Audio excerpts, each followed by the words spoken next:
Yo, what's going on, everyone? Welcome back to another episode of WrestlePurists Worldwide, episode number 22, I think we're on. Today, joined by Igor of WrestlePurists, better known as Battle Pangman to most people. Joe Hulbert, Manny the Hoop, our regular faces for the Mondays. And yeah, man, we're going to talk some of the build to WrestleMania. We'll just sort this out. Sweet. Yeah, we're going to talk the WrestleMania build. We're going to talk a little bit of Jay White because there's a little bit of news with him from the weekend. We're going to talk Dynamite coming up this week, especially Kenny Omega versus Vikingo. We're just going to talk wrestling, man, for like the next hour 30. But yeah, first things first, please like and subscribe. Super chat if you're feeling extra generous, always appreciated. And Joe, start with you, my fellow Brit, as always. How's it going? Very good. Very, very good. Another week. We're fast approaching WrestleMania week, which means many of these shows, some of us on the screen, I'm sure. But exciting times, lots going on. Not really many like tangible stories we're getting into, which I think is our best shows a lot of the times when we just come on here and just talk professional wrestling. So very well, Monty. How are you? Yeah, not too bad. Appreciate you asking, polite as ever. Manny, the Hooper, the Enigma. What was you looking up at the sky for? What's going on?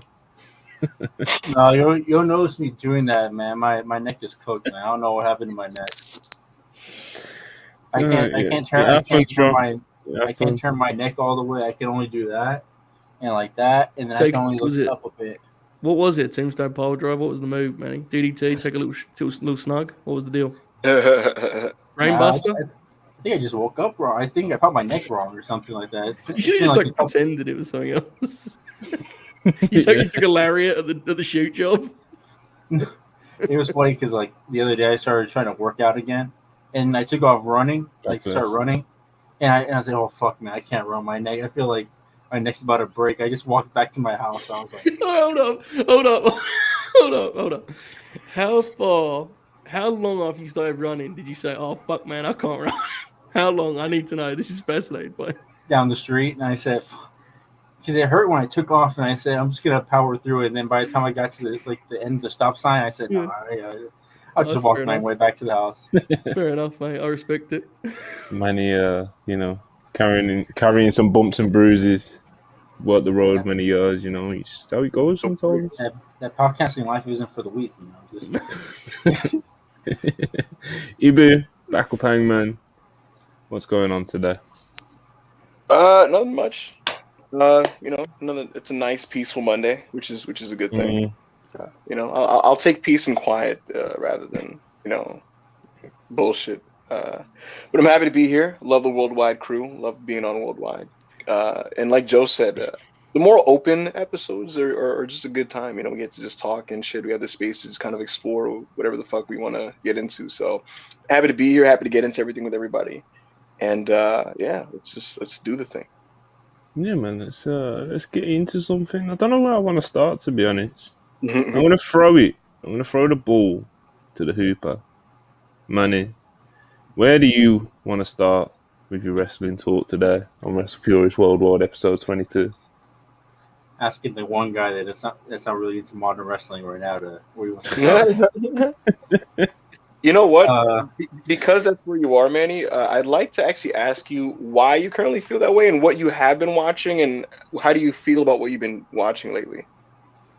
I've just been watching a lot of old stuff. Because I told Monty I'm not into wrestling. He said, well, you are watching old stuff. So then that was a burn. Yeah, it's true. Old wrestling is still wrestling. Yeah, but when he said that, I didn't realize, that is kind of wrestling. So I'm not really into modern stuff right now. So I've just been watching a whole bunch of WCW stuff, WWF stuff, and obviously Ring of Honor. So, that's what I saw right now. On like Friday, I was watching a lot of Steamboat, and I watched the Brett match. I've seen it before, but I watched it back on network. And when I saw that Manny was watching it yesterday, I was like, oh my God, Manny he's decided to finally learn of the greatness of Ricky Steamboat. Joe. When I saw he clipped up like Ricky just hitting the ropes, like, oh, he's seeing it now. He's seeing it now. Joe, You know the Michael Jordan game-winning shot on Cleveland in '89, where he like hits a jumper and he turns around, jumps like super high in the air, and fucking swings his fist. That was me when Manny posted Steamboat and Savage on 1986 WWF Superstars, and I was just like, "Let's go!" I saw Manny was watching. It was Luger and Sting versus the Steiners, and I was like, "Yeah." I'm gonna be honest, all that stuff is good and everything, but then that stuff's awesome, but then once you put it in like an old mid-2000s Ring of Honor match, I mean, that's just like a different level. Oh, the thing is, mid-2000s ROH, some people would say that's like peak wrestling. You know what I mean? It's great, yeah, but they're different, right? Like I think you have to kind of watch them through a different lens almost, I think. Mm-hmm. But I get what you're saying, Manny. Like, there's a level of physicality in those matches that you're not going to get in like a Boston House show in the World Wrestling Federation. I think my mistake was I was watching the Rockers versus the Legions of Pain, and then right after that I started watching Nigel versus Roger Strong, and I said, "Oh yeah, this is some real shit right here." Where they're gonna try to like literally decapitate each other. Yeah, you know? You have to remember when you watch those old WWF matches, that was like the hardest ring ever. So, like, I don't know how much I love Roddy Strong. I don't know if he could have wrestled the way he's wrestled on those mats for 300 days of the year. Unfortunately, Bro, Dynamite Kid went to the WWF, and within years, like, he was just a changed human being because of the way he worked in New Japan. He worked that way in the WWF ring, and like his body was fucking finished by 1990. So it happens. Yeah. But it's been interesting to watch your journey, Manny, on the timeline. I was watching your clips. Your clip selection is amazing. Yes. You know what I mean? Monty, I don't know if you just saw, but Fightful is reporting that Bill Goldberg is a free agent, which I think I said that to you guys, but I never tweeted it publicly. He wanted to do something at Mania, and WWE wasn't particularly interested. So he's a free agent. Tony's tempted. There's time and a place for Bill Goldberg, brother. Let me tell you. Listen, bro. As long as he can still, be in decent shape and I would do a 1 month program of him on TV. If you can, I'm gonna tell you this right now. Who does he put over? Let me listen. Hear me out, guys. Because a lot of people are gonna be Project Wardlow. Joe, Project Save Wardlow. No way, I ain't doing that. I don't know. You know what I've noticed? A lot of younger fans hate Goldberg because like their exposure to Goldberg is like his WWE run, like his modern one where he's like beating the Fiend and shit.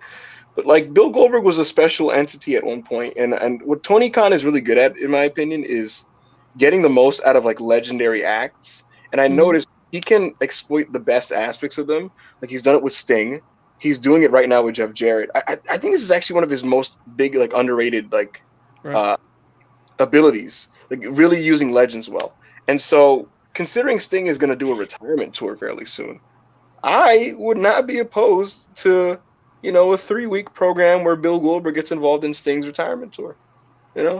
It sounds crazy, but look at what he's getting out of Jeff Jarrett. I would probably I would have QT get like killed by Goldberg and have him put over Hobbs. Goldberg and Hobbs doing like a 4-minute fucking shootout for the TNT title of all things. Mm-hmm. That'd be just weird enough and would have potential to be fun. That's pretty where I would go. But yeah, Joe, Bill Goldberg running the Blade. Darby. I'll keep Goldberg away from Darby. I don't want him to do something to Darby where he's out indefinitely. Maybe I don't know. Darby would take that spear like a man. Oh, that would be. He would cut some crazy shit for Goldberg to do to him. That'd be nuts. At that point, you got to protect him from himself. Maybe. Oh, man. Goldberg could kill someone there. I mean, let's be frank. And I want to be clear about this, folks. We're booking right now, but I want everyone to remember that before he goes out there, Goldberg just smashes his own head against the door to ensure that he's fired up amply. I mean, you're dealing with a dangerous fella. Anything could happen. He could come out that curtain seeing double. You don't know what's going to happen. So, you want to mind your P's and Q's. We've got a few super chats that go on, Manny, while I'm picking one. I was like, imagine pitching a Goldberg. Look, man, you wore those tag team on TNT on a Rampage night, on a Friday night. Hey, man, think about it. You have to wrestle Sting and Darby. We're starting spiteful, with the super chats. Showtown Spurs $5. says that the only reason that Goldberg should show up in AEW is to be MJF Rabbi. Listen, man. It's to be MJF's what, Rabbi? That's what? Goldberg should beat him. I don't know. I do not know about that one. Man. Tony might, we all know he's a WCW guy. And, He's a WCW guy. Hey, man, Forbidden Doors around the corner. Him and Kojima. Let's run that one. Fucking, Tremendous. This is what we should be fantasy booking. These are dream matches, Goldberg in the fleet, cooking. Yeah, why the fuck not for 2 weeks? Just give me Goldberg versus Orange Cassidy. Big Dynamite spectacle. Give me an AEW typical spectacle party plunder match. With the blading and stuff. Except this time Bill Goldberg's in it, so it's gonna pop me. You know what? Get all the promising hosses that are baby faces right now and throw them in a 6-man tag with Bill Goldberg. Dude, just let him cook. Why the fuck not? Ask Bill what he wants to do. Well, hold on. He wants a retirement match at WrestleMania, and Triple H did him, so it's proof that they still hate each other.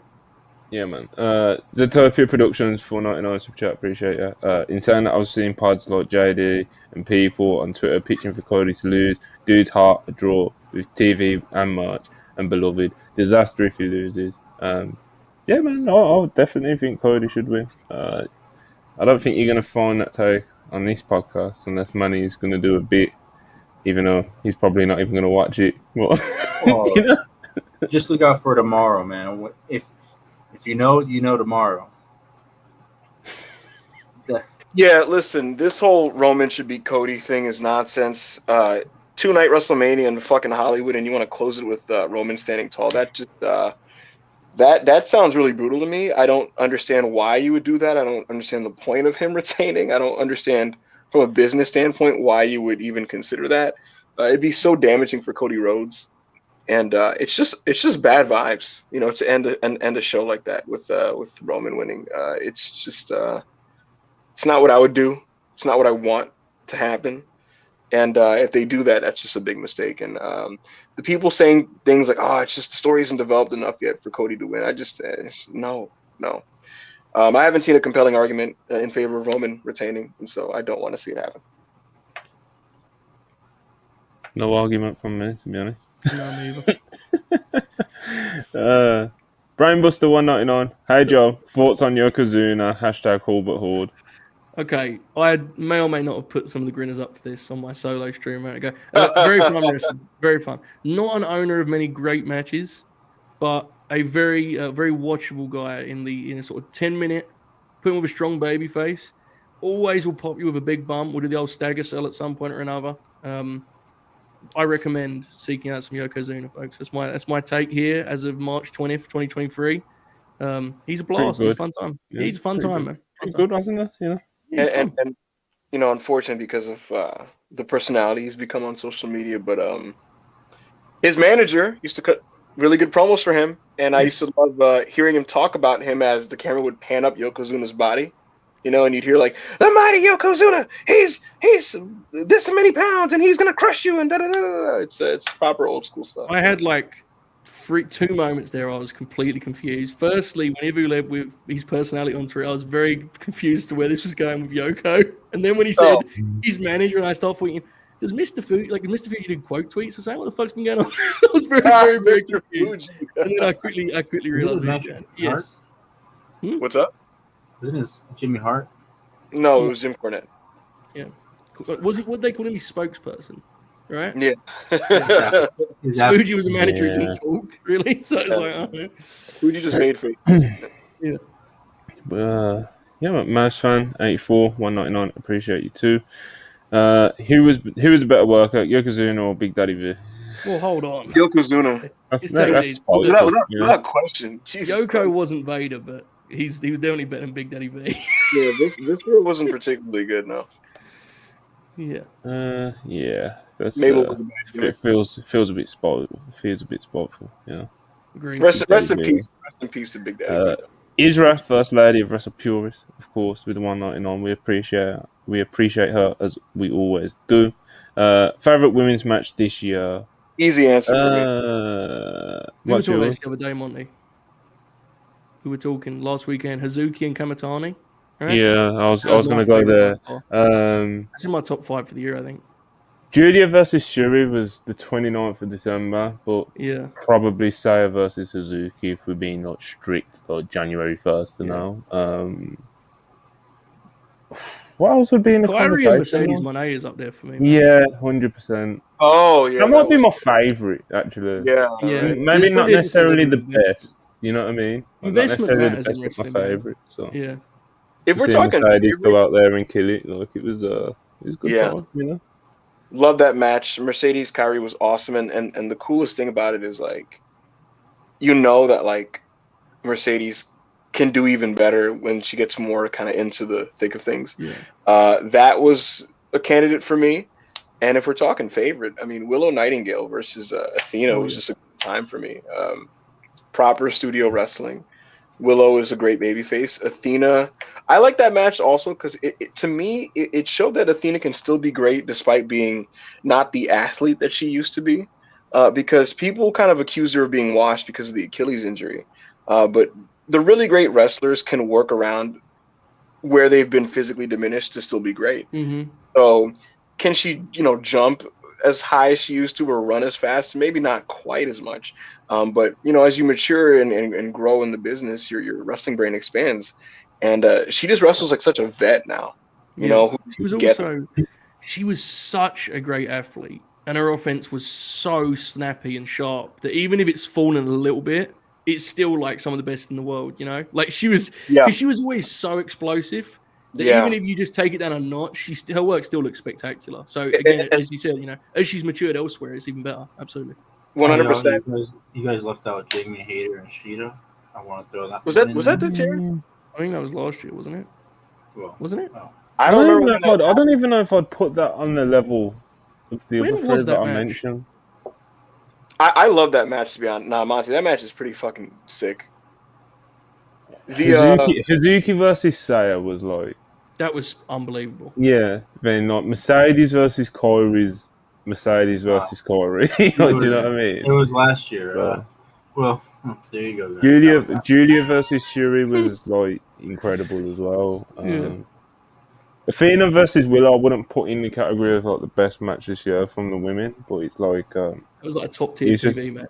Yeah, it was just something I really, really enjoyed and popped me a lot, And obviously it was really recent, so there's that as well. So it was just, I think to Ibu's point, like, I don't want to sound like it used to be better, guys, especially after Manny did the Ricky Steamboat speech. I don't want us to go down. But I will say there was something refreshing in that particular match about how defined the heel and baby faces were. Yes. Yeah. Sometimes the heel and baby faces are playing their role just because. Athena and Willow are like embodying those. Yeah, I was gonna use the word embody. Yeah, and it makes a difference. You can really feel it with every momentum shift. It matters. It's just you know what it shows? When did Julia win the word belt? Was it this year? Wasn't that the very end of last year? Yeah, the match with Shuri that I was talking about. Yeah. The 29. People will argue like when sometimes like a podcast or something like, oh man, these kids don't work like heels anymore. They just want to get over and be cool and and then sometimes you'll get the response of, like, in modern wrestling you can't just completely strip back your work as a heel. But we've seen so many examples now where it is possible to work like a heel while setting it up to where the babyface gets to do all the cool stuff, the inspiring stuff, to shine and what have you. So I love that match. I think it's because they bleed it over with like maintaining character stuff. Joe, your sound is kind of spotty. I don't know where that's coming. Is it really? Can you hear me? I can hear you now. No. Okay, my bad. I think it's like it bleeds over with people wanting to be a real heel in real life and that whole thing and like overcomplicating what it is. Like, just be a heel from curtain to curtain, And like Athena is a good example of that, where it's like her work is vicious, and in between her stuff, she's doing crowd work and stuff. It's like you can simplify it. It's really not as complicated as I think sometimes we like pretend it is when people are doing it the other way. But absolutely, yeah, man. Mass fan 84 again, 199. Appreciate you. Been watching 80s and 90s New Japan. Hashimoto is unreal. Don't get me started. Hashimoto packing them domes, bro. You know. Don't get me started. Don't get me started on Hashimoto. You know, He's real amazing. wrestler. Yeah. Guys, I know you're asking in the chat why I'm like this. My neck is cooked, guys. Like I said in the beginning. Now, for some reason, now it's the only way where I'm comfortable. Good You shit. don't look comfortable. Bree Woo 199. Appreciate you. Goldberg versus Darby. Money faces. Yeah, man. Like I'm saying, as long as Darby gets out of it alive, you know, we're cooking. You know what? Either A, you have it, you do Satnam and Goldberg, or B, MJF loves to do the fucking trial game with people. Like, you have to go this guy, that guy, this guy, that guy. What better way to catapult Darby into a pay-per-view main event level than surviving and beating Bill Goldberg? Like, what if Goldberg was just used as like a device, like this fucking monster that MJF has summoned from the fucking grave to kill Darby, and Darby somehow survives like 2 spears from him. I know this is insane. People probably think I'm a fucking crackhead, but I'd be worried to see what they do with the Goldberg theme. You know. Fair. I Warriors, also, while I like it in theory, how much money would you have to pay Bill Goldberg to lose to Darby Allin? Like, Darby Allin's great, but true. Darby and be like, yeah, man, he's gonna beat you with a coffin drop. You'd be like, he's gonna do what? he had to do like 17 of them shits with like fucking barbed wire on it or on his back. What about this one? Brian Pillman Jr. 199 super chat. He wants to go over on Goldberg. Goldberg would beat BPJ in about 9 seconds. That would be a hilarious squash to do for Goldberg, honestly. Bro, cooking. I'd watch it. Remember when, like, every time Pillman Jr. would be on TV, it would just be like the latest way Tony Khan could make a fool of him, and we all just as a group laughed at it because it was the right thing to do. I got a question for Lonzy. Did you at any point like have hopes for Brian like I did? Because when he debuted, right, I got real into like the dark side, and I'm a Pillman Senior fan. And so I was like, yeah, man, he looks good. He's in great shape. I was like, let's go, man. I was on board. In the late 2010s, very late 2010s, before AEW was around, I was, Court Bauer. He was cooking some stuff over at MLW, The Dynasty with Richard Holliday, Alex Hammerstone, and MJF versus the Hart Foundation, consisting of Davey Boy Smith Jr., Brian Pillman Jr., and none other than Teddy Hart. They were cooking, bro. Obviously Brian was super young at these. Like, he's still young now, really, I guess. But Brian was he's still in his 20s, man. Do you remember they did the segment where they presented him the PWI Rookie of the Year, and he got rewarded like he was like fucking Marcus Bagwell in WCW. Incredible grabs. I hoped he would become something, but he never really showed me anything to to see it through. If we're worried about Goldberg killing Darby in the ring, imagine what he's gonna do to freaking Brian Pillman, that clumsy guy. He's gonna freaking send him to his father. That clumsy guy. Jesus. Yeah, man.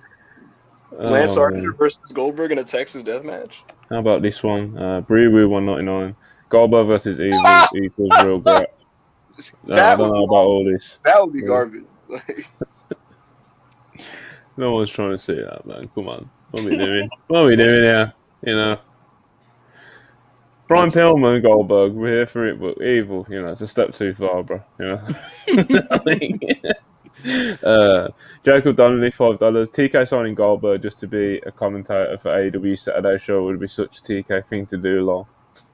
TK is capable of anything, bro, at this point. Wardlow does a powerbomb on AEW Collision, and Excalibur's just like, hey, Bill, can you break that down for us? And Bill's just like, you see, Wardlow grabs around the body, and he pulls him up. And he stretches his trapezius muscles as he brings him down, and bam, and then you got a powerbomb. Goldberg, man. Fucking hell. Listen, get Mania out the way, and whether it's AEW, WWE, I could, it's been a minute since I've seen that jackhammer,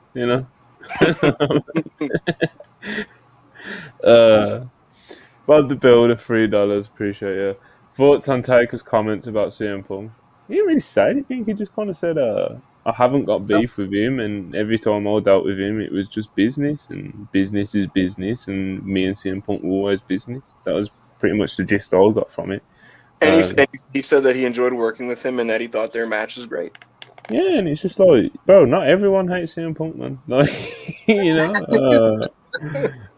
he's divisive. So, there's some people that love him. There's some people that fucking hate being around him in WWE, and it seems that way in AEW as well. But, yeah, man, of course he's gonna, not everyone he works with he's gonna think. The other thing about is people, I think, are like almost begging to have like headlines coming from every Undertaker interview. If you notice, because like he's one of those guys who it's easy to get. He's one of the biggest stars ever, so Yeah, but my point is like they almost want him to be what they see him as. I think in some cases, and like he'll just be like a normal dude. Like even the quote that got some traction like last week about like him preferring that people kind of like maintain kayfabe to a degree. Like in the full video, like he was saying like, yeah, I'm a dinosaur and my mindset stuck 20 years ago, but at least you don't got to do it like me, but just try to correlate what you're doing on TV with your social media at least a little bit. And like, he's just a guy, and that doesn't surprise me that he liked working with Punk. Punk is great, and I thought their match in Mania in 2013 was tremendous. I love that match. Mm-hmm. Yeah, man. Jonathan Gomez, $4.99. My bad.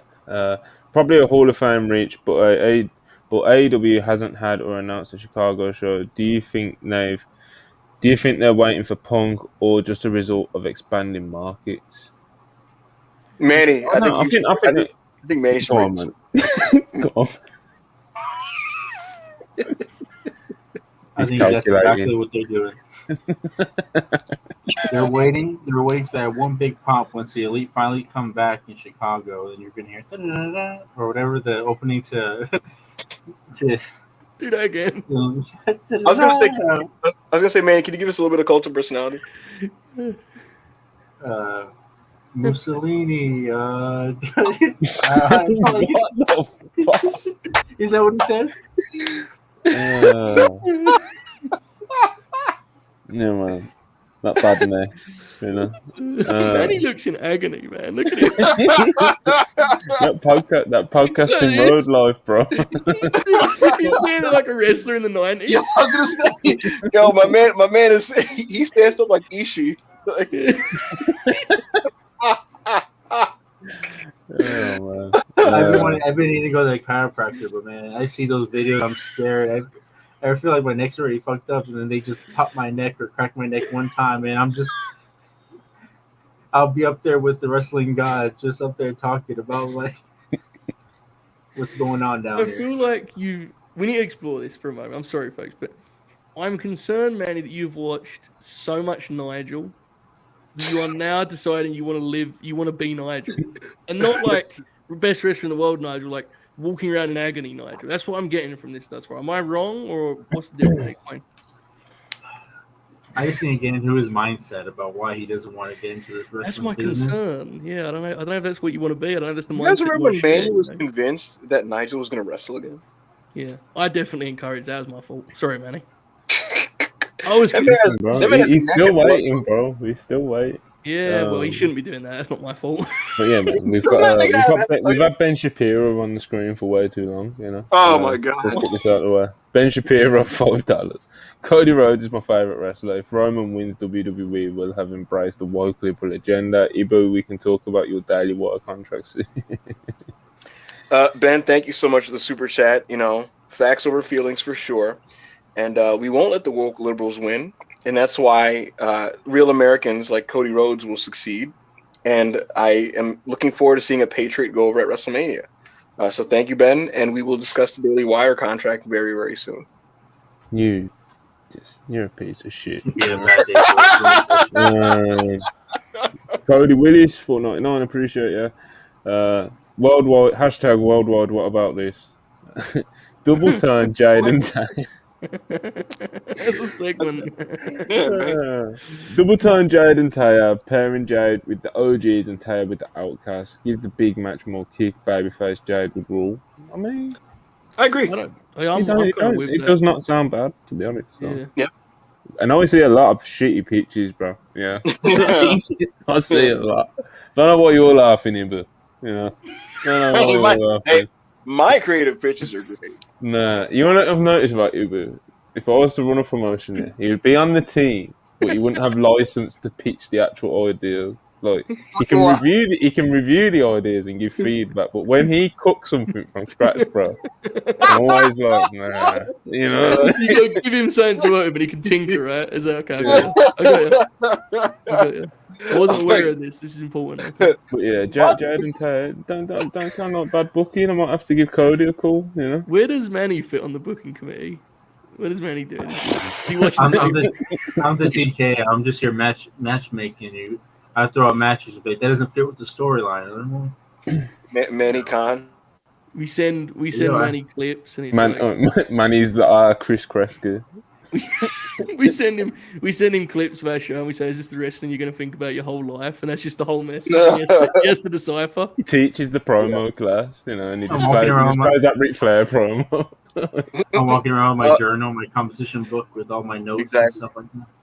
Before we continue, guys, we have a great house in here. We have 176 people watching. So, I'm telling you, man, Bill Goldberg, still gets the people going. But guys, if you're here, thank you so much for watching worldwide. Quickly becoming just a really, really well-established show on the channel. If you have not liked the video, please like the video. We're only at 19, but we have 179 viewers. So let's take care of that and get that number up. Like the video. And make sure to just send us super chat, and we'll answer your questions. And with that said, Monty, it's time to continue. Wait. We're talking about Taya Valkyrie? Yes. Fuck. Who do you think? Taya Mello? Is that what you thought? Taya Mello. Did you not watch this week's Dynamite? Yeah, I did. He doesn't watch Modern Wrestling, remember? Yeah.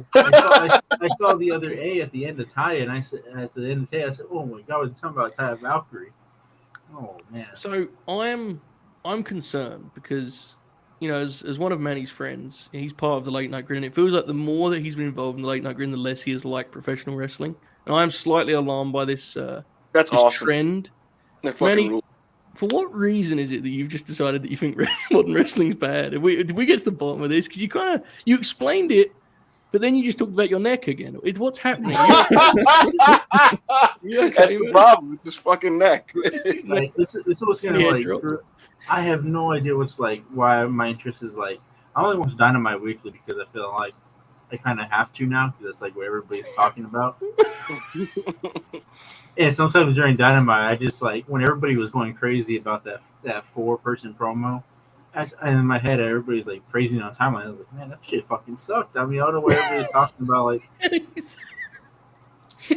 I know what you meant, but what you said was the 4 pillars made him pack it in. The best thing about it was the way that you worded it was in my head. People were putting it over on the timeline. It wasn't what you meant, but made it even funnier.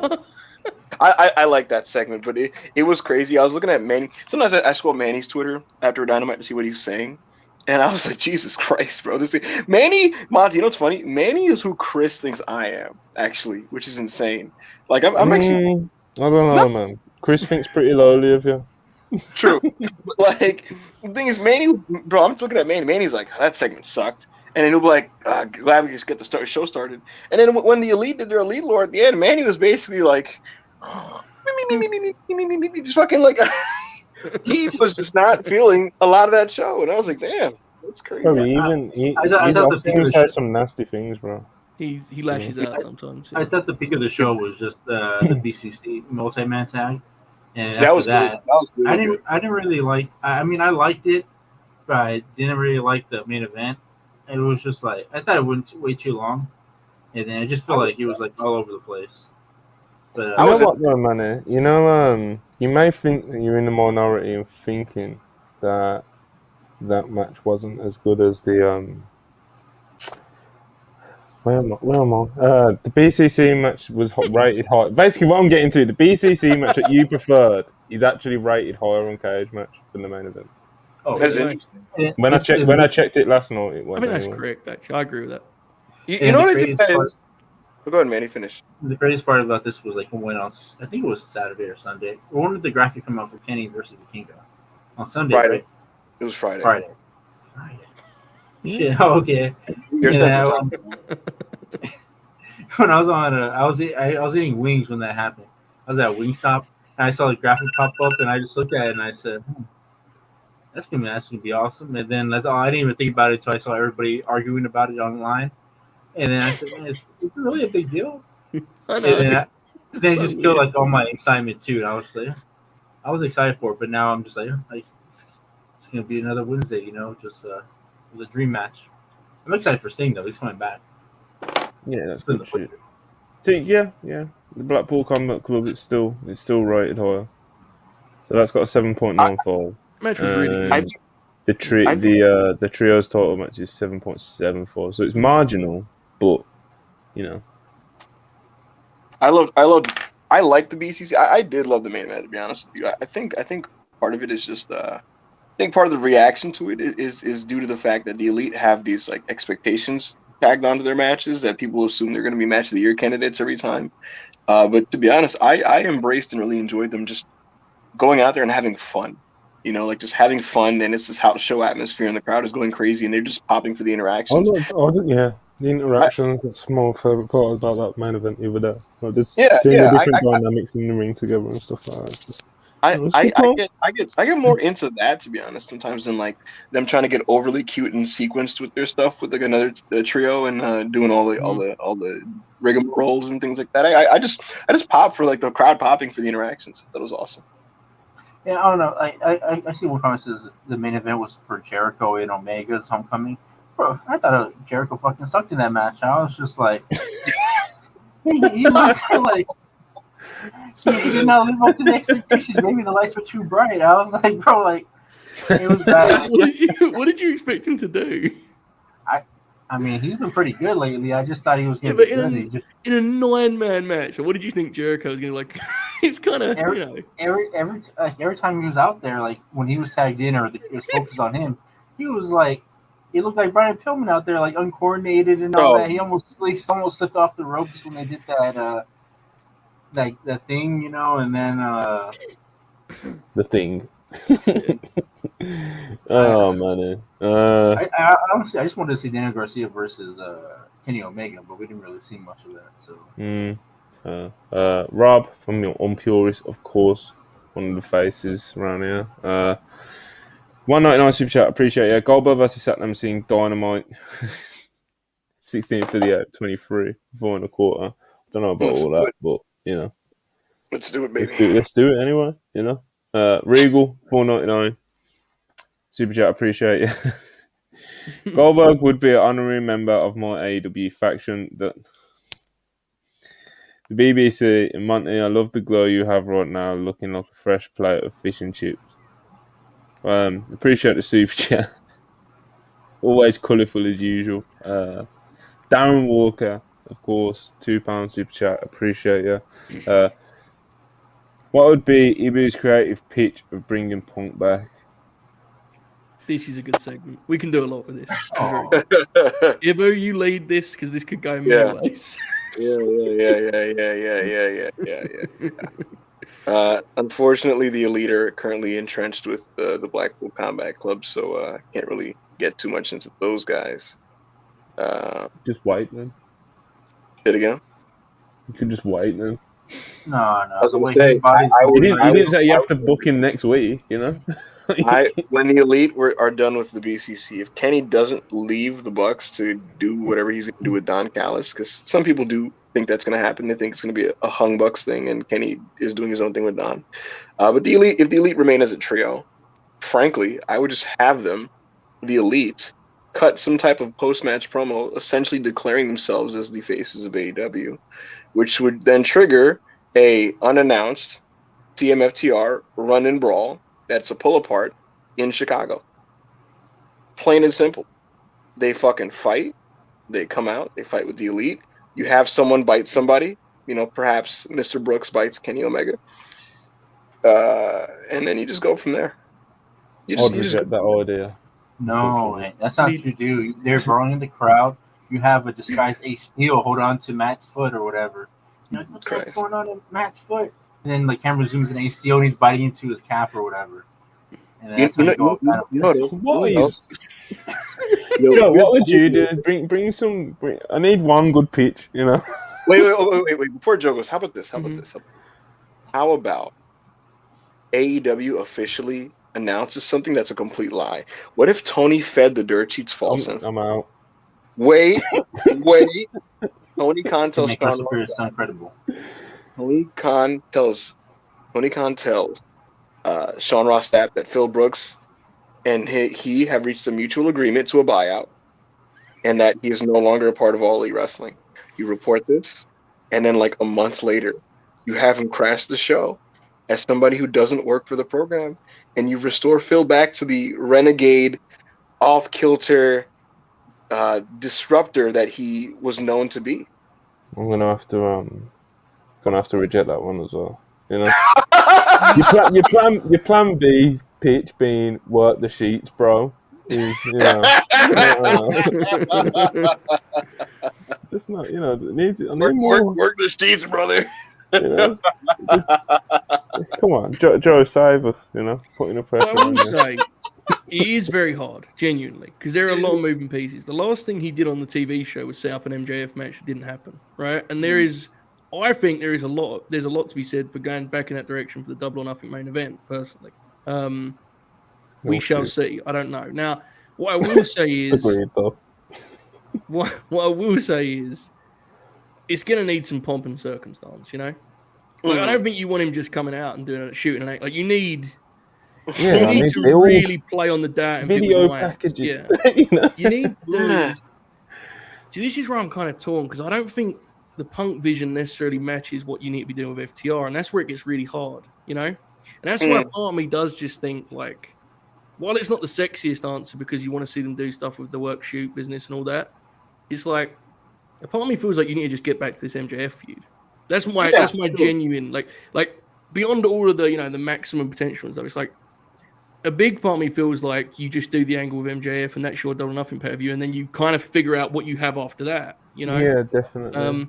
The other reason is, this is the biggest challenge with Punk, is figuring out how the people are going to react to it. Because I just have no doubt he's going to get a huge reaction. And I think there'll be some jeers, but people love CM Punk. I think he's going to get cheered. So, to me, when you talk about where you're going to present him, it's like you've just turned the Blackpool Combat Club heel. Are you going to bring Punk back as a heel and corner yourself immediately? Or are you going to bring him back in a middle zone where it's like, let's let the people decide? Or do you do the opposite and just he comes back as a full-on babyface? It's like, that to me is the more interesting question in a lot of ways, because probably the smart play is you just let him go out there and let the people react accordingly and make your mind up then. But that ain't necessarily the luxury they have, you know? Like, if you're heading in the MJF direction, you kind of have to be confident that, like, it's not going to turn Max babyface, right? So, because let's be real, MJF is going to make some references in those promos. There ain't no way Max is going to cut promos on CM Punk without making references to certain things. So that'll be very, very interesting in terms of how you present that and how you portray that. But my actual answer is you do something with MJF, personally. But we'll see. Yeah, I think you'd bring him back by himself as well. Like, I don't like the idea of bringing him back immediately with FTR. Yeah, I think that's something you can work towards after you've settled him in and you know what you're dealing with. But yeah, MJF definitely sticks out for that reason, of course, because if you're going to have him interacting with the Elite, you're going to want him to have FTR there. So you work towards that and you do it as like a, you know, you do it as like a Mania program, you know? Right. And it starts with, you know, I don't know, however you do it with MJF and how that then bleeds into, for Punk personally, into, you know, his personal beef and stuff with the Elite, etc., etc. But yeah, I wouldn't bring him back with FTR. I wouldn't do that. I don't know. Because like you said earlier, I don't know how they line up together right now. You know, it just doesn't work for me right now. I agree, but I just don't think Tony and FTR and Punk, I'm pretty sure they all want to be with each other. So it's just like, I get it. Yeah. I know that no matter what, like, even if it's like CM Punk's walking to the ring for a match or whatever, I can just see it right now. FTR's gonna want to be in their corner with them or whatever and all that. You could definitely have them. You could definitely have them, like, you know, as allies on the show. They've already been that. So I haven't got, it's just, I think Monty and I are hesitant with the idea of, like, he's just back in an angle with FTR. Because it's like, it immediately, to me, that's something you can work towards, and it'll always be a big deal if it happens. Yeah. So the thing is, would you just act like the brawlout didn't even happen, like they did with the Elite when they first came back? I think it all depends on how the guys involved feel about it, right? If everyone's settled their issue, then you can do what you want with it. If people still feel a certain way, which let's be clear, they would be very much entitled to feel a certain way about it. There was a lot that happened there. Then you have to tread lightly. And that's where, again, the MJF thing becomes interesting, because there's no way Max is cutting live promos on CM Punk without inevitably making a reference or two, and it's like there's a lot of tricky elements to kind of tackle here, but the tough thing is it's hard to answer because we don't really know how everyone involved feels, Or even if CM Punk doesn't even get involved in MJF at all, I can't see like MJF not helping himself by just mentioning him any chance he gets when he's on commentary or it's a promo. Exactly. So it's gonna be kind of awkward if you don't put him right back with them. I agree. 100%. So the whole, Ibu having a frantic meltdown when MJF came out in the devil mask at Revolution, just little things like that. So obviously it does seem like if he is coming back, the MJF hints have already somewhat started, I guess, if you really want to, really squint your eyes and hope it's there, they are there, but yeah, man. A couple more super chats. Let's blast through these and get through to some of the stuff that we actually put in the title today. Yeah, right. Tomohiro Ishii, 199. Appreciate the legend. Manny, no explain. Me understand. Look at him, man. You see Manny's little nod of his head, like, yep, absolutely correct. Tomohiro Ishii, that's right. Joytown Spurs, $5. Appreciate it. How good was Garcia on Friday? I'm happy he stayed in the JAS. His character work has improved so much. Tremendous. I thought Daniel Garcia was awesome. Joe, you did a little tweet. You Joe gets fired up sometimes and just has to throw a bit of praise and be nice. Yeah, I know. It reminded, and I know this comparison is going to split people nowadays, but it reminded me a lot of the kind of performance Regal would have when he was a heel in the Attitude Era, where he would make the most of his little heat segment to make sure that you took him somewhat seriously alongside all the comedy. Garcia is not that much of an extreme example, but what I mean by that is he never undercut Brody. He was always battling and setting traps and being a heel and being a chicken shit. But when it came time to it, he got nasty in there too. The range he showed in that match, he's such a smart wrestler. There's a lot of great pro wrestlers that are in that range age-wise. Not many, honestly. I overstated that. There's a handful. But he's the guy who's the most mature as a wrestler, I think. He really understands the role and he is the right match. Yeah, he's so advanced. When I watch him every time, that's my big takeaway. I tweeted that his wrestling brain is massive because it is. Yep. He comes off as somebody who just understands his assignment every time, and the way he works in a match where he's the spotlighted young talent who's supposed to show out versus how he works as a heel grunt versus how he works. He can be varied in his approach depending on what the situation is and who he's working. And because of that and how he structures his matches and what he does when he's on offense, it's a sign of maturity that is kind of insane for somebody his age. He's 24 years old or whatever. And it's honestly astonishing. I think he's a lot more advanced as a wrestler than a lot of his peers. I think Garcia is great. And the thing too is he's capable of all of that, which makes it more impressive when he leaves it behind. It's we've all seen Garcia have matches where he stood in the middle of the ring and traded chops for guys who have gone back and forth, and he easily could have done that with Brody, and they could have a hell of a match. But that wasn't the point, right? The point was Brody's a monster. I can't hang with him on that front. So I could be wrong on this, but I'm pretty sure not once in that match did they trade chops. Garcia whenever they threw chops, Garcia was done. He was on his back. It was, his approach was how do I survive this and find a way to finesse my way to win this match? Yep. Bro, speaking of Tony Khan, as soon as that news dropped of Goldberg being released, he just dropped a gift of Ben Affleck writing on a board. It's a clip from what's that film, bro? I'm not gonna remember what it is now. Fuck, it's gonna bug me. Ben Affleck, the accountant. Okay, all right, yeah. It's from the accountant, so it's Tony Khan posted a gif of Ben Affleck as the accountant when he's writing on the board. He's got all the numbers and shit. Sean Ross that quote tweeted it with Goldberg, but I think he's just trolling, But so is Tony probably. We'll see what happens. You never know, Wait, did Tony say that in response to the Goldberg news? Wait, no, he just tweeted it. Oh, okay. Not AEW Dynamite with that gif. Yeah.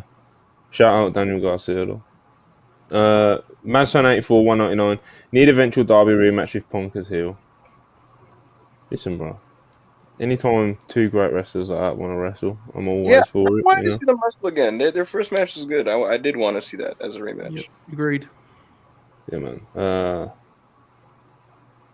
Linnea Harley, hope I'm pronouncing that right. $5. Appreciate you. Start squash is juice and ask for more competition and outcomes Punk.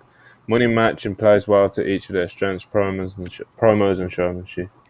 It's not enough pomp and circumstance. Yeah, I love the feud eventually. I'd love to see the feud eventually, but I don't think it's your first step. For me personally, it wouldn't be. But I love the feud eventually, absolutely. I wanted it the first, when Punk was there at last time. So. I wouldn't have this as his return.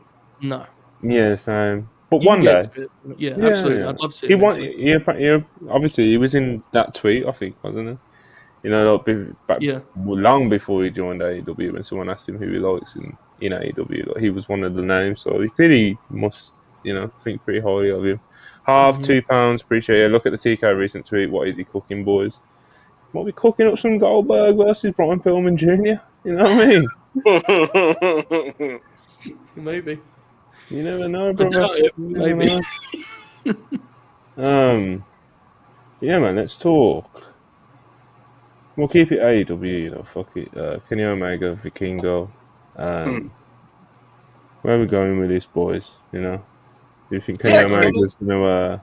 It's going to be good, mate. Kenny Omega's going to Kenny Omega. Vikingo is going to blow people's minds. He is, yeah.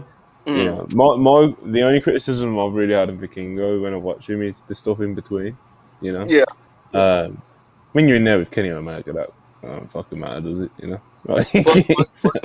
American crowd, who's like many of the people in the arena have probably never seen him do his stuff. It's just going to be a really cool novelty to just see them pop for like the alien shit that he's going to do in front of them. And so in that way, I'm really excited to watch it in the same type of like Tiger Mask in Madison Square Garden in 1982 type of way, where it's just like, what the fuck is this?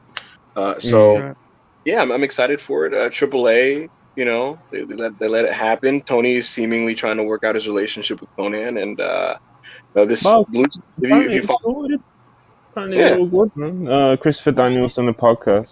No, he didn't do a podcast. He was on a podcast. Mm-hmm. I didn't really see that many people pick it up. But it's like Daniel said that Tony and Conan had a meeting, and they've sorted everything out, and they're both going to try to be available for each other for the dates that they need, and blah blah blah blah blah. And it seems like they're back on track. And obviously, Vikingo wrestling Omega and Dynamite's pretty evident of that. I think Daniel said that he's going over there, and they're just going to be cooking some stuff with them again and get back on track after the whole. I guess it was the Dragon Lee thing, really, wasn't it? Yeah, that was a real issue for Tony. He was not happy with that, and Conan's gonna Conan, man. He's he's working this out. He's also throwing in some pitches for WWE for the Rey Mysterio Dominic thing, and he's gonna induct Rey Mysterio. So he's gonna be Conan, playing both sides, doing his thing. He's gonna try to get Kenny Omega on a Triple Mania, likely. But again, I'm excited for this, and not to litigate this stupid conversation from days ago on social media, but I do have a quick public service announcement, Monty, that I want to give. That I guess this is the closest. I just want. I'll throw it into discourse on the World Fire. No. It's me. What a disgrace, It's me having a heart-to-heart with my beloved AEW fans that happen to watch this show.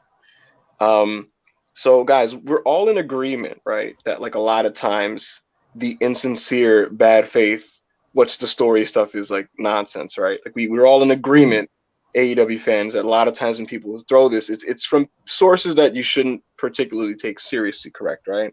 If we're in agreement with this, guys, and we all understand it, what is there to gain materially in any way by regurgitating it sarcastically in every post you can fucking find, where it's like, well, what's the story? It's not a dunk. It's not a point scored. It's not funny. It's not clever. It's not anything. It's just a waste of time. And there has to be a better way to live. And if anyone says it's jokes, it's not funny. It's not funny. Do something else, please. Don't make me jump off a bridge here, please. I just can't. I can't do it. I can't. Every post I've made, Monty, over the weekend has had at least 1 to 2 replies of, well, what's the story? Why are you telling me this? I'm not one of these people making these criticisms. Leave me alone. Anyway, I'm pretty excited for it. I'm pretty excited for it. Yeah, it's gonna be awesome. It definitely has that nitro potential of the crowd being like, "Oh my god, who is this?" You know, like in a positive way, to be clear, not who is this in terms of like we don't care in terms of where has this dude been, because wrestling fans have seen a lot of cool shit at this point, but Vikingo can do stuff that's like its own genre of high flying, right? Yeah, it's like its own. There's definitely a chance it will have one of those reactions where it'll do something crazy in the plate. Everyone will jump up and down. So, which is cool. I mean, I've seen a bunch of clips, but in terms of full matches, I've only seen like 2 or 3. So, I'm very happy to see him do it here against fucking Kenny. Like, it's gonna be a really good time. I think this is when, to me, this is like Dynamite's greatest strength, his ability to do weird, cool shit like this. You know, like to just throw an international match like this out there on a Wednesday night. That's one of AEW's calling cards. So I'm glad to see it back. I'd like more of it. Yeah, I agree. Yeah. Yeah, man, Vikingo versus Kenny Omega. I'm sure Dave's going to go crazy in the newsletter on Friday. Yeah, man. Good shit. Kenny Omega wrestling singles. Go ahead, Manu. Honestly, I just can't wait for Dave on Observer Radio the following night. So WWE's interested in him. You know, they've contacted him, you know, and all that. Like they do with every luchador that comes up on AEW. It's inevitable. It's inevitable, you know. Good I scouting, you know. I hope they start. Our chat after my rant. No. I hope they open the show, because I don't want them to main event, because man, these main events are getting shorter and shorter for AEW, except last week. I hope they open. It's gonna be cool no matter where it goes. When I open it, why not? You know, I don't. It doesn't matter to me where it comes.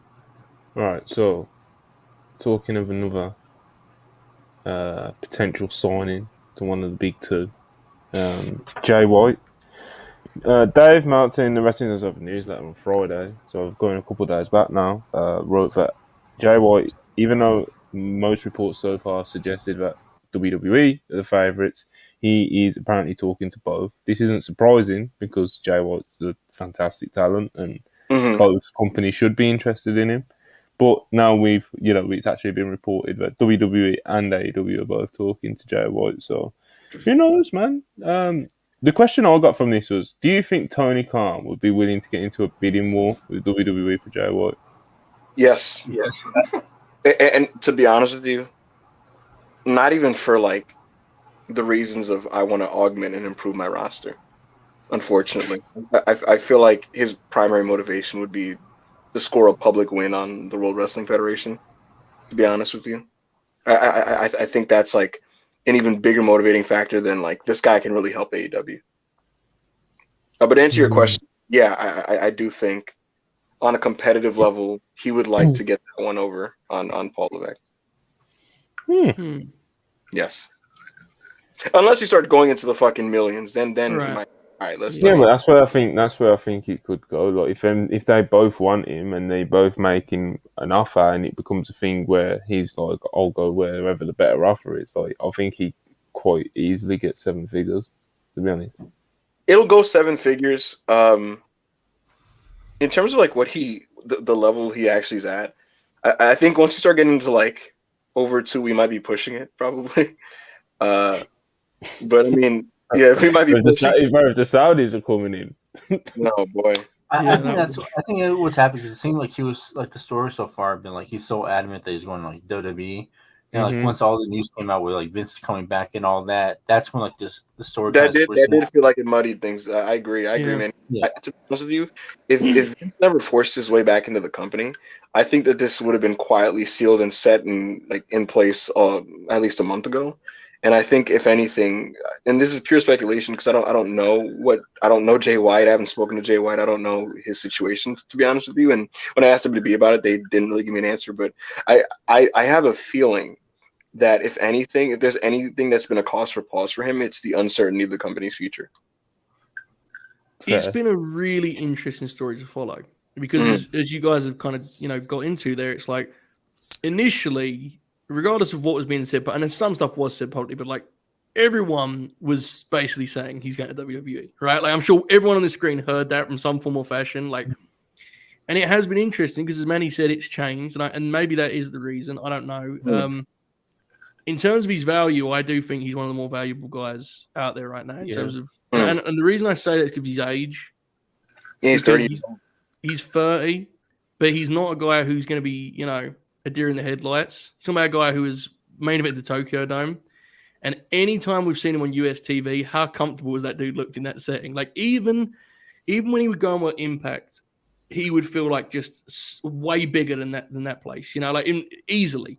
And I know it doesn't sound like a lot, but what I'm getting at is some guys don't translate to US TV, and I think Jay has done. And every time I've seen it, it's happened seamlessly. So if it was, if I was the one with the kind of one side of this bidding war, I'd be pretty desperate to get him. I think he's really special. And I know that on this screen there's some debate about that, right? Which I get, nothing wrong with that. But for me personally, I think he's really, really special. I think one of the best in the business, bro. Honestly, I agree.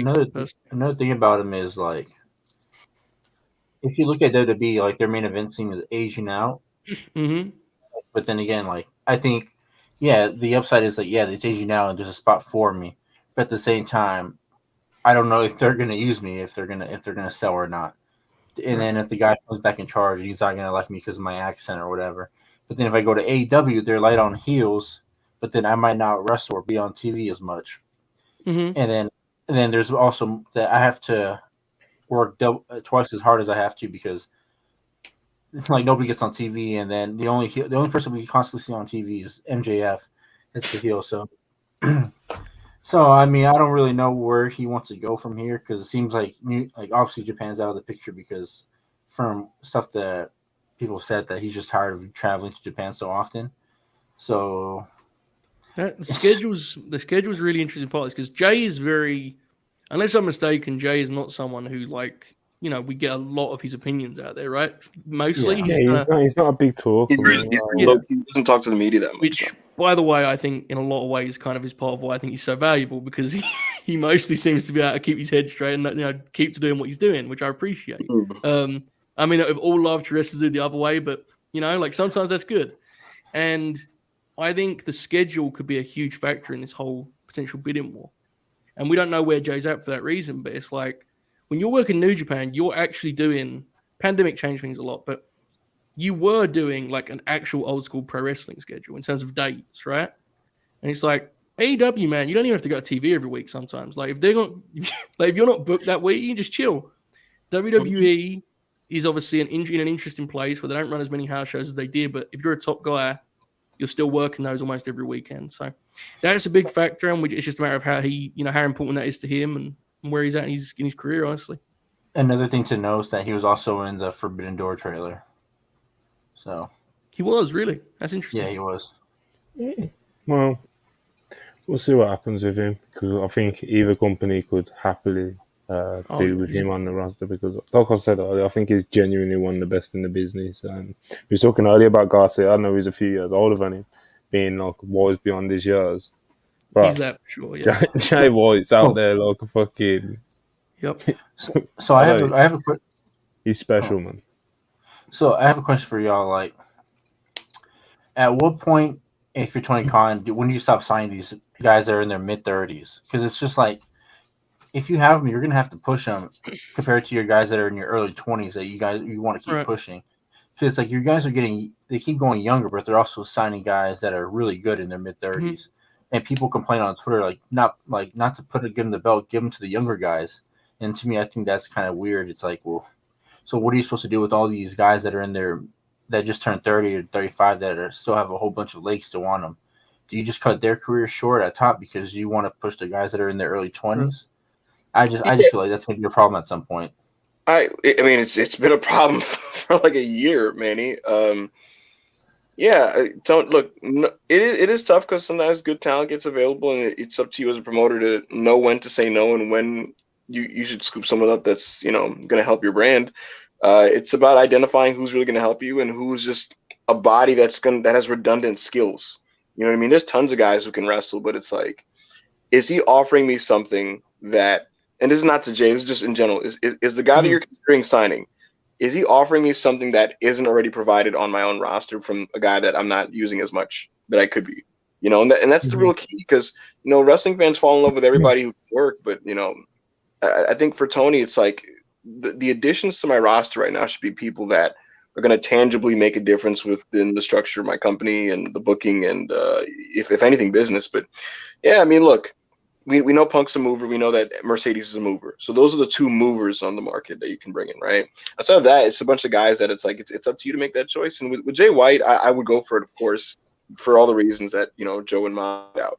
But so to Manny's point, when you look at some of these other guys that are potentially available, you are going to have to sometimes pass on a guy that seems pretty good, or I think we should. Get back to sometimes trying people out on TV 1 to 2 to 3 times before really knowing for sure if you want to keep them. I feel like there was a time before in AEW where like Tony would bring out a guy, right, and maybe use him 2 or 3 times, and then it'll be all elite. And I think that's good. It's better than like signing and then using and without having a concrete plan, and then they kind of fall by the wayside after some time. Yeah, and it's definitely case by case in the sense that there are some great talents who, while they're great at what they do, they're only really going to be effective if they're pushed a certain way and presented a certain way. And if you're not going to present them that way, there's no point bringing them in, right? Whereas other guys are versatile enough and have enough range, they can play a range of roles. And I think that's really important when you have a roster of this size, because quite frankly, there are very few guys on the roster in AEW that you're going to be able to truly maximize. You have too many, right? So it's more a case of how effective can this guy be at 70% of himself almost, because that's how that promotion operates right now. And I don't think it's necessarily a bad thing. It's just kind of how their system works. So I think you've seen that with some of the guys who've come from WWE. Some of them are able to adjust. And when some guys are not getting the exact push they need, they almost lose their relevance in a lot of ways. So it's a challenge for sure. Yeah, it'll definitely be interesting to see how it all plays out with Joe White and where he ends up. But Mazson 84, 499. I know they came up and worked in completely different systems, but gun to the head, who is the better worker, Tanahashi or Punk? For me, it's Tanahashi. As an in-ring worker, like hands down, I'd go Tana. I love Punk, but Tanahashi is. Tana's like one of the best in-ring. He's like, arguably, probably is the best in-ring babyface ever. Like, there's a lot. We were talking about him earlier, but there's a lot of Steamboat in Tana. A lot. Yes. Yes. Yeah, Tanahashi's one of the best ever. Punk's fucking awesome, but Punk's amazing. We're talking Tana, Emin Reznov, €15. Appreciate you very much. Love you guys. Love your guys' streams. Appreciate it. Watch Flair Steamboat from Showtime Rumble based on your recommendation and loved it. One of the greats. Just talking about Steamboat as well. Yep. I was just wondering why Steamboat was getting booed during the match. Okay, so in the 1989 feud, the way they went was that Flair was being presented as like the playboy, the womanizer, and Steamboat was presented as the family man, and he would come out with his wife and kid. And especially in front of a Chicago crowd, they were like, that was kind of lame. So that was why. Steamboat very seldom got booed, but that feud, it did happen a couple times for sure. Look, hardcore fan, hardcore fan town, and we start getting to a point where wrestling fans, hardcore city or not, just didn't have any interest in booing Ric Flair anymore. No matter, like Rick was a heel for most of his career, and did the heel shtick, but like people just did, like they just did the woos when he would cheat. Like you go to like a '96 Ric Flair. He does a low blow. The crowd just doesn't. They go, sorry to cut you off, but I've received a personal attack in the super chats. Right? I saw it. Go on, Monty. I pulled a face. So I have to put it up though. I know. What separates Jay White from Swerve? Don't need him. About fucking 10 different galaxies and stratospheres. But yeah, man, Swerve's pretty good. He's I'm with Monty on this one. Yeah. Yo, you know what Monty does when like he's either like semi-lying or like trying to hold back something, he like kind of turns to the side and covers a lot of his face. I just, like, I can't. You couldn't handle it, bro. I saw the comment. I looked at Monty and I saw Monty like, oh, like he shook. Like, he was like, Top rope, catch a vibe with a trick. Oh, bro, that's. All Swerve has is Rick Ross on him. I like Swerve a lot, so I'm not as extreme as you guys. Bro, Swerve's good, man. Swerve is good. I think Swerve is very good. Yeah. Come on. Anyway. Yeah, Ric Flair got cheered a lot in the 90s. You're correct, but I'm with you. Yeah, I want to ask this about Ricky Steamboat real quick. Why did he retire in '94? Didn't he have a back injury or something? Yeah. Well, there was a lot of shenanigans around that time. I believe his back was hurt. Yes, but there was a lot of Hogan came in and W was changing, and it's a couple of guys named Rick. I think we're kind of like, well, maybe not. Maybe I don't need to be here anymore. It was weird because like when I was watching those matches of Ricky Steamboat, I said, hey man, why did nobody ever talk about him in the 90s? I was like, he was around in the 90s, and then I looked at his cage match and it just ended at 94 and he came back at 06. I'll tell you what, he could have absolutely kept going, in my opinion. I made a tweet about this, Joe, which is that you look at the 90s layout of wrestling promotions, right? And it's weird because in the 80s, you could have plugged Ricky into any major company and he would have fit because of his skill set. Like he would do a tour in all Japan for a little bit and he looked right in place, right? He went to WWF where it's the land of the giants and stuff. And he still somehow found his way to working there. He goes to, the NWA, the National Wrestling Alliance, is great. And so he's very versatile, right? And weirdly, by the time he gets to the mid 90s, right, or like a little bit after his retirement, you start looking at what wrestling was becoming everywhere. And I don't know where Ricky would have fit, weirdly. He would not have worked in ECW, I don't think. WWF was in the youth movement. WCW would have fucking disrespected and buried him if he was there during the Monday Night Wars. It would not have treated him the way he deserved to. And you go to New Japan and then in All Japan, and they're in their youth movement. So, for better or for worse, I guess Ricky got out at the right time. I agree. And I'm not even saying this is a bit. This is just purely a subjective thing. That is exactly why, I don't connect with that era of wrestling at all that followed his, because you're absolutely correct. And that's kind of why that whole time, even though it's the biggest boom period in wrestling history, outside of the first block of the NWO angle, which I do love, when you get into full Attitude Era, there's very little wrestling that connects with me less. And again, I know how hilarious that is considering how popular it is. It's just not my thing. And I think you're right about Ricky, and that's kind of why, it's just not. You know what it is? Joe? People were over the whole pure white meat, heart and charm of a babyface. Even though at the end of the day, wrestling on a fundamental level has to revert back to that to work to me, And so if there's not a place for that, it's then what are we even doing here? You know? So it's tough. Shout out Ricky the Dragon. Yeah, I would have liked to see Steamboat. Could you imagine him in '98 WWE? They would have, what they would have done with him? Exactly what they did with a lot of legends at the time. It would have been bad, yeah. He would have been second match, just doing stuff. NWO member Ricky Steamboat. If Vince would have got his hands on him, it would have been he would have given him some stereotypical racist. Somehow, he would represent a nationality that he isn't even from. He would just. Do you think he would have? Do you think he would have been able to do what Sean did if he came back and or no? He was great in that match with Jericho. Those two matches with Jericho in when was that? 08, 09? 2009. Yeah, he was very. I don't know. It'd be interesting for sure. I actually would have liked to see Ricky in ECW and see what Paul would have done with them. Mm-hmm. Paul Heyman did somehow get a lot out of Dusty Rhodes in fucking 2000. That was fucking awesome. Yes, that Carino stuff is tremendous, man. Yeah, it's good. It's good. Let's talk this Mania build a little bit. Even though it's gonna kill Mania, but we'll get a couple takes from him on this Mania build. Where do you want to start? Ibo, I'll let you go with it. I'll let you cook for a little minute. Okay. WrestleMania 2-night event, and in a funny way, right? The big story with the bloodline, it almost feels like it's shaping up to be this like big blockbuster 2-night like Marvel two-parter to me. Like it feels like an Avengers two-parter because um Sami Zayn for weeks has been talking about like, he's the guy that's trying to fucking alert everybody to the issue and shit, like within the Usos themselves and with the other baby faces. And because his whole thing is like, I just need to take down the entire bloodline. That's his current goal, right? And so he's trying to tell Jay about like, how he's a victim of Roman Reigns and shit. And he's trying to get Kevin Owens back on his side. And so we set this thing up now where it's like this united alliance of baby faces, Sammy, Kevin Owens, and Cody against the bloodline. And I've liked how they've integrated Cody into the situation because Roman Reigns has not been around for a lot of the TVs. And in a normal situation, this would be a big problem. And it still is a problem.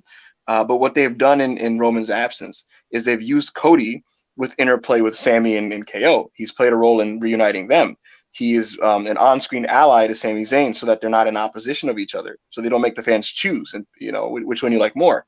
They had Cody explain to Kevin Owens on SmackDown that I owe a lot of my career leaving WWE to you. You're the reason I met the Young Bucks. And so I owe like everything to you and stuff like that. So they've kind of gotten them all on the same page against the bloodline. And I think it's pretty cool because it sets up a situation potentially where night one ends with the Sami Zayn and Kevin Owens team potentially winning the tag titles, and night two ending with Cody winning the championship. So I like the big story with the bloodline, right?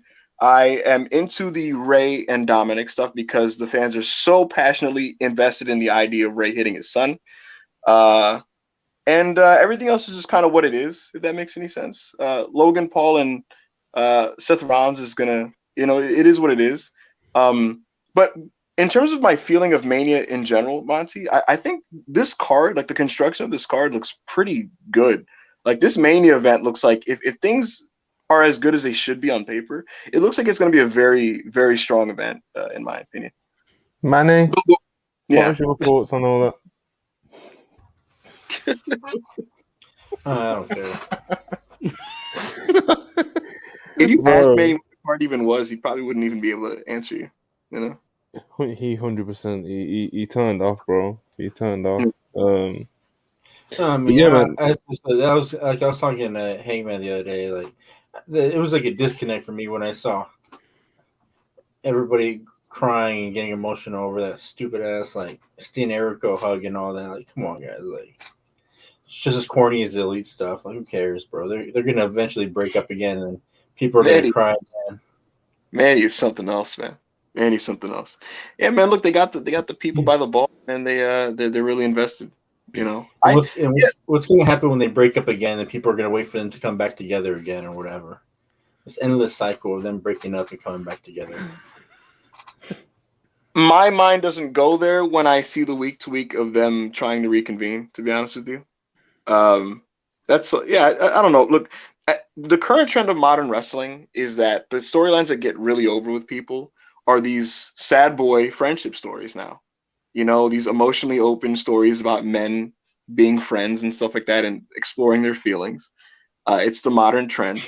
And when I first saw it happening, I wasn't crazy about it.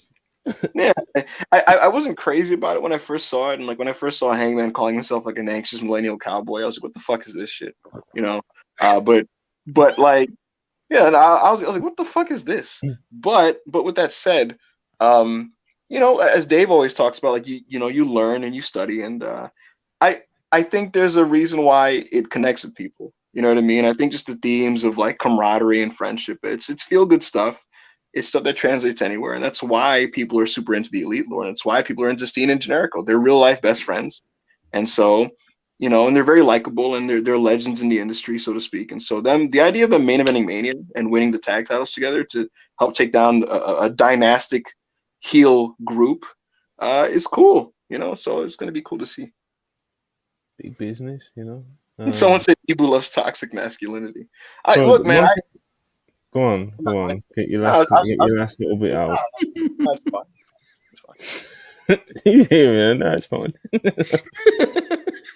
The phrase "get your last little bit out" is fucking insane. Yeah. Squeeze it out, Fucking hell. There's a lot of matches on this Mania card that like could cross 4 stars. To be honest with you. Yeah, man. No, we'll look at the card now. Yeah, there's a lot of matches. Roman versus Cody, obviously.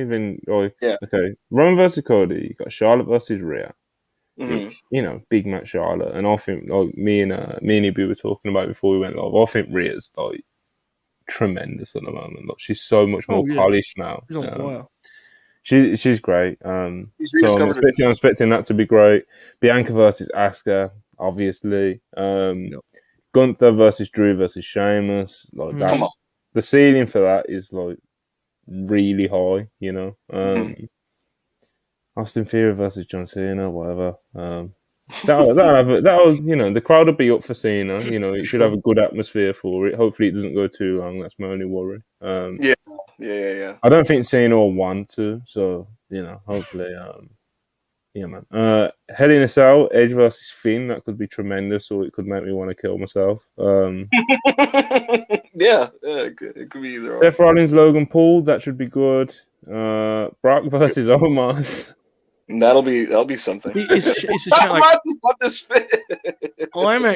I'm a proponent of the 2-night deal, but this particular year, I would love to be able to put together my own 1-night lineup from these matches because there's a fucking incredible 1-night Mania here for me. But there's a lot of stuff you're reading where it's like I'm gonna watch it because I'm gonna watch Mania live, but I don't really need to. You don't need it. No, I don't really need some of these things. Nonetheless, Trish Lita and Becky versus Damage Control. Apparently, we'll see where that goes. Obviously, another one is Bobby versus Bray. We'll see where that goes. That hasn't been officially announced. And the big one. Hold on. The big one. Okay. Ray versus Dominic Mysterio. Ray versus Dominic, yeah. That's real fucking graps right there. It's gonna be some real heat in the building,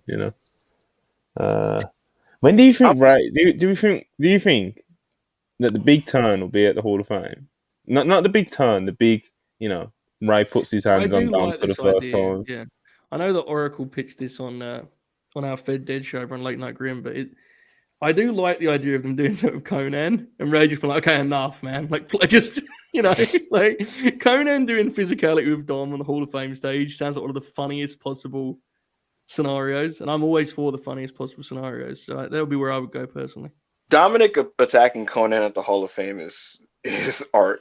Are they doing the Hall of Fame after SmackDown? Yes. Are they doing it like, okay, so hopefully they're retaining the crowd because it seems like with the Ray and Dom thing, they've been building for that pop.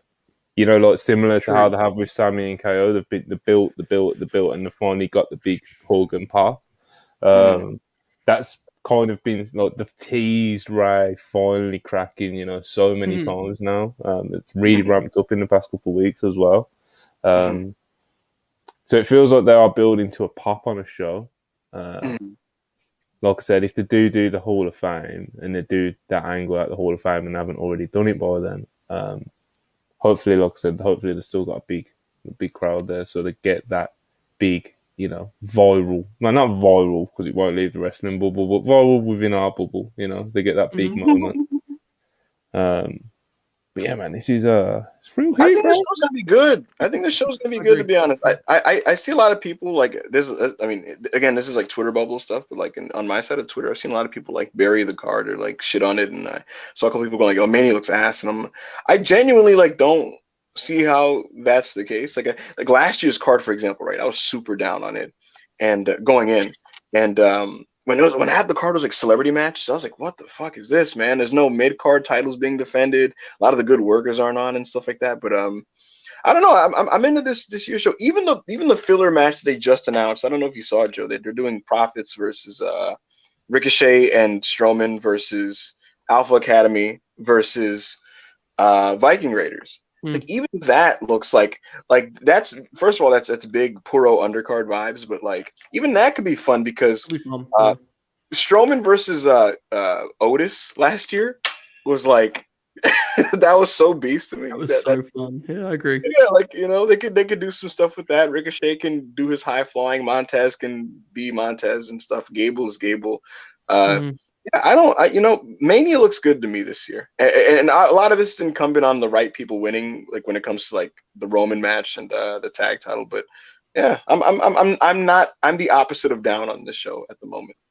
I agree, Shod. The card looks good. I'm not as plugged into the TV as you guys are, so I can't speak to. What I will say about the build is following the Usos, Owens, Zayn's, that whole deal, and Cody and Roman too. But following that kind of picture, I have been impressed by the way they have seemingly maintained the momentum. I think that's been pretty impressive because I was concerned is too strong a word, but I was slightly coming out of Elimination Chamber. I thought they might lose this a little bit because that's hard. Not honestly, it's easy to do that. Like to have it red hot and it just drop off a little bit before you actually reach your conclusion. I don't think they've done that. I think they've kept it moving in the right direction, and I think they've done a good job of. I don't want to the phrase "dragging out" sounds negative, but what I mean is that's what they've done. Yeah, they've extended they've just done it well, so it's not. They've done it negative, to the benefit of their TV, right? They've done it to the benefit of their TV. That's the reason why it hasn't fallen off. It's because a lot of the people who don't watch the week to week, they saw Sammy losing to Roman, and they're like, "Oh, this is over. The story's ruined," and they fucked it up. And the truth of the matter is, that the people that are buying tickets to this product, and the people that are watching week to week, they know that was never like the ending of the story. Like the people who knew were well aware that it was never ending there. And they were always still invested in the directions of the characters of Jay, Jimmy, and Kevin Owens and Sammy and what their fates are. So because they were well aware of that, they still continue to watch and care. And that's why it's like I should have been more specific. That's just to just kind of piggyback off what Joe was saying with like how they've kind of extended this and done a good job of it.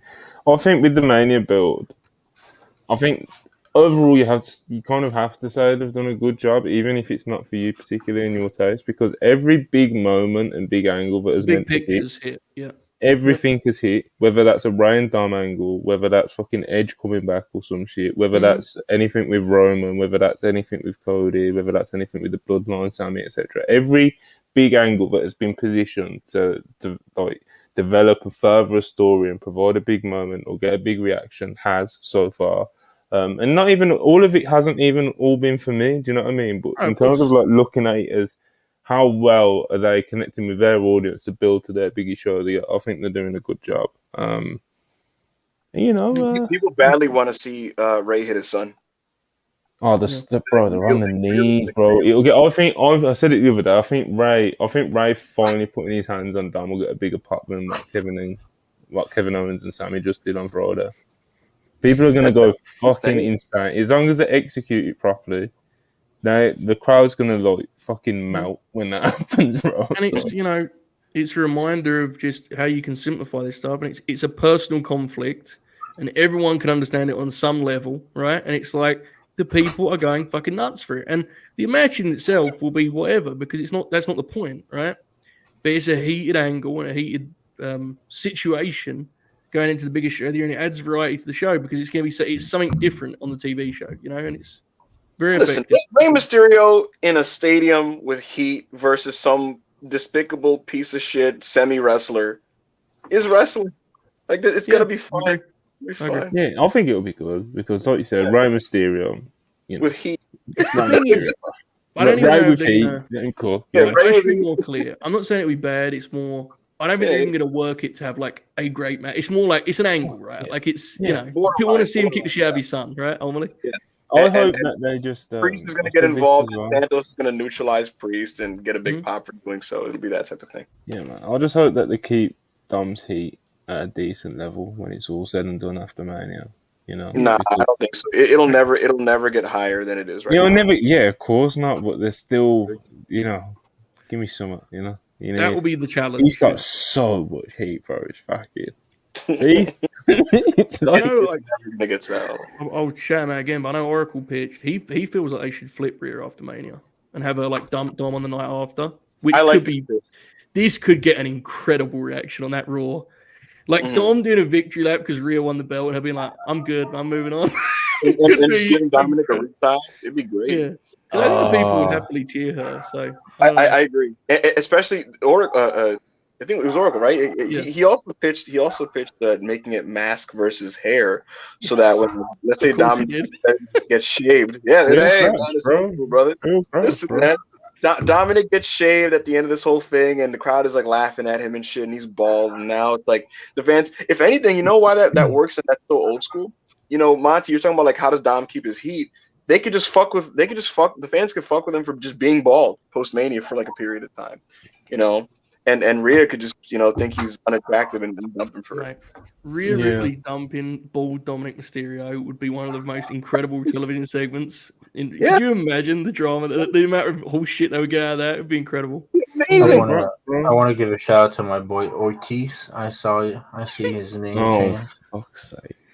That's really hasn't watched it. Anyway, let's wrap this shit up, man. I got a few super chats. I'm just gonna blitz through real quick. Ben Dixon, $2 Australian. Appreciate it very much. Steamboat was still good in 09. Factual. Pylons, $2. Appreciate you. Where does Athena rank in your rest of the year list? I don't have a rest of the year list, so it would be hard to say. But she's definitely, one of my favorite female wrestlers to watch so far this year. 100%. Favorites for sure, yeah. Mazfan84 189, appreciate you. Kingston Claudio will be my personal match of the weekend. As a match on paper, it's probably mine too. Just Kingston versus Claudio, but it's kind of like obviously with like Cody Roman or Sami and KO versus the Usos, it's kind of like it's an accumulation of so much, that has gone on and so much TV and so much story. Claudio has a longer story. Well, yeah, but it's something that they're coming back to. It's not something that it's not like they've been doing this whole story the whole scenario. But yeah, man. Just go to the man. Kingston Claudio, bro. That's some real shit right there. He deserves a shout out. He deserves a shout out. Trust the Process 34, $4.99. Ibu, say you had a good point, and your kidnappers say that you must explain to the public why Roman should beat Cody. What would be your reasons? I would allow myself to get shot. Fair. Just can't do it, bro. Just say 1,000 days, bro. It's easy. Just like, he needs 1,000 days. Let me live. It's fine. Before we go, I need to give a shout out to my boy Leon Edwards. Real. When retaining and beating Usman. Yeah, good fight. When did Edwards become your boy, bro? Well, back, the UK boys, we got. You found out he was English. Listen, I'll take the support for a fellow Brummie. I'll take it. Yeah. I was just curious. It is Monty. I'm sure you've noticed that. That's been like a widespread thing. Like all of a sudden, he's like, Great Britain's sweetheart, and it's like they booed him against Gunnar Nelson, bro. It's because he's from Birmingham. It was something that is like because I am a big MMA fan as well, believe it or not. It was always something that was kind of frustrating because he's always been really good, and because he isn't like the most charismatic and he's not a big talker and he's not like a big knockout artist. I know he won the title in that big and fake way, but he's not a knockout artist really. He just never really got like that hometown support and rallying behind him. Like how someone like Paddy Pimblett gets. Or even Darren Till got. And it's like he never had that. But they're both really charismatic guys and the crowds and just, the people got behind them. It's like, Edwards never got that until he knocked out one of the best pound for pound fighters in the world with a fucking devastating head kick. So it's like, what I mean? Rocky fashion, yeah.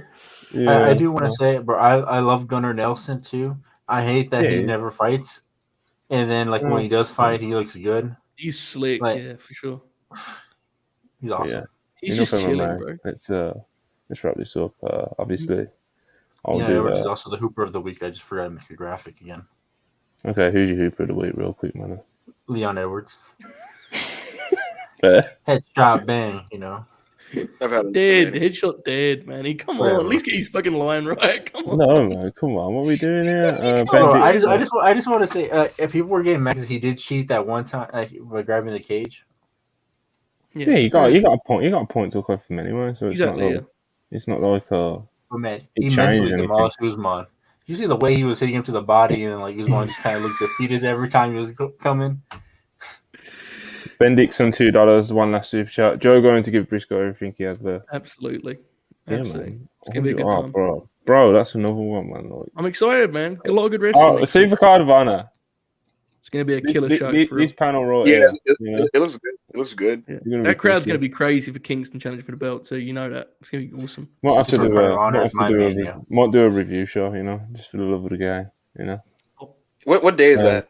Okay, Friday. If you're going to do that, I'm going to make clear now, if Manny's on that show, he has double booked himself. He's already booked in Late Night Grin. I'm making this clear in front of the audience so they know if Manny appears on both shows, it's his fault, not ours. Thank you, Monty. You know what I'm going to do? I do vow this year is the year where I finally swear off watching indie wrestling on Mania weekend. I'm not doing it this year. Respect. Something will catch you, all 100%. Yeah, you will not stick to that. Anyway, I'm wrapping this up. Get the fuck out of here, man. This has been WrestlePurists Worldwide, episode 22, with Montel WrestlePurists, myself, Joe Hulbert, EBO of WrestlePurists, better known as Black Pangman, Manny the Hooper. Please like and subscribe if you haven't already. We've appreciated all the super chats as we always do, and we will catch you tomorrow with Dumb Guy Live with Parker, Murph, and Young Jack Murphy. And yeah, man, peace.